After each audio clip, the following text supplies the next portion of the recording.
எங்கள் குழுவிலே வாசித்த கணேஷ் ராவ் அவர்கள் 50 வருஷமாக எங்களோடு இருக்கிறார். அங்கே இருக்கும் ராஜாராம் அவர்கள் ஃப்ளூட், பெரிய வித்வான், அவருக்கும் ஒரு கரகோஷம் கொடுங்கள்.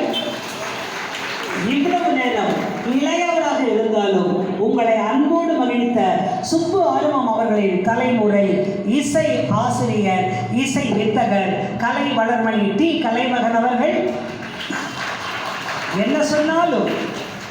என்ன சொன்னாலும் எனக்கு தாளம் போடும் என் அன்பு கணவர் டாக்டர் எஸ் திருமகள் மாரியாசாமி கொடுத்தது. எல்லோருக்கும் மத்தியில் உங்கள் அன்பு குழந்தை அல்லது சகோதரி அல்லது மகள், எப்படி வேண்டுமானாலும் வைத்துக் கொள்ளுங்கள், பாரதி திருமகன். எங்கள் அனைவருக்கும் உங்களுடைய ஆசீர்வாதம் வேண்டும். இன்னைக்கு எல்லாரும் நல்லா ரசிச்சிங்க.